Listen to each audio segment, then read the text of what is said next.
Now then everybody, it's Dan from homephysique.com. So yesterday's squat session was meant to be cycle 7 week 3, the 1+ week.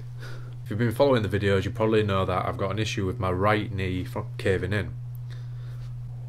Now I've been recording my squats from front on position, and I get to see the extent of how bad my knee cave is. After getting warmed up, I started off doing the normal 5-3-1 sets. I did 122.5 kilos for 5.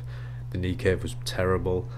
I then went on and did 140 kilos for 3 reps, and the knee cave is probably the worst I've ever seen. And I was meant to go on to do 157.5k, but the way I saw it was, no, there's no point in me doing it.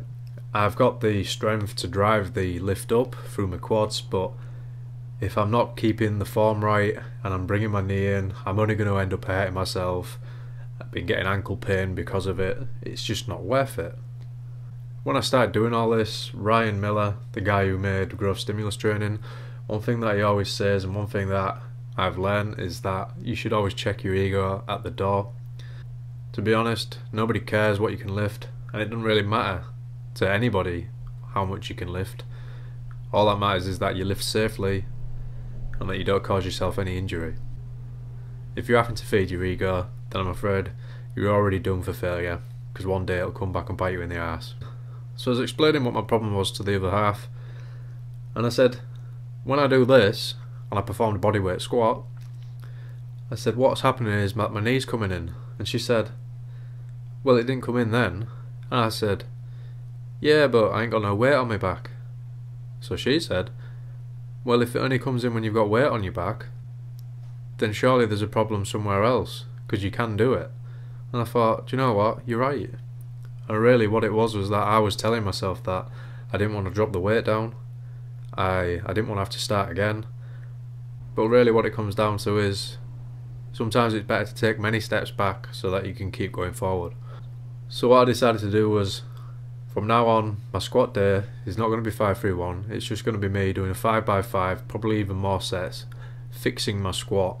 So what I did after finishing the 5-3-1 sets, I dropped the weight right down, and I wanted to step the weight up in sets of 5s and add in 5k every time, and then just see when my knee starts to cave in. So I started off and I did 60k for about 11 reps. I was trying to get some pauses in at the bottom and just sort of stretch everything out, really focusing on keeping the knees out.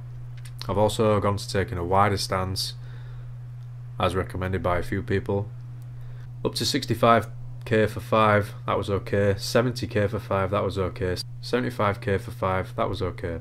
At 80k for 5, I started to have a slight bit of knee cave, but a lot of this could be down to fatigue as well. 85k for 5, the knee cave was more apparent, and at 90k for 5, the knee cave was definitely apparent.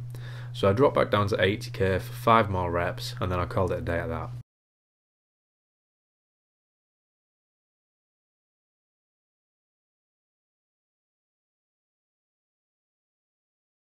I then had to go out doing some front squats, heels on the board, just did 60k for 5 reps for 2 sets.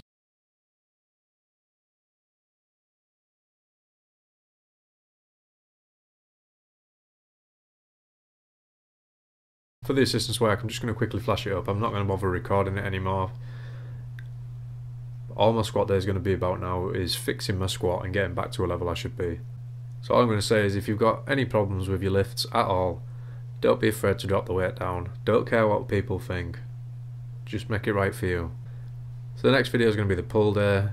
Hopefully everything's alright there, so should be a good session. And I'll see you then.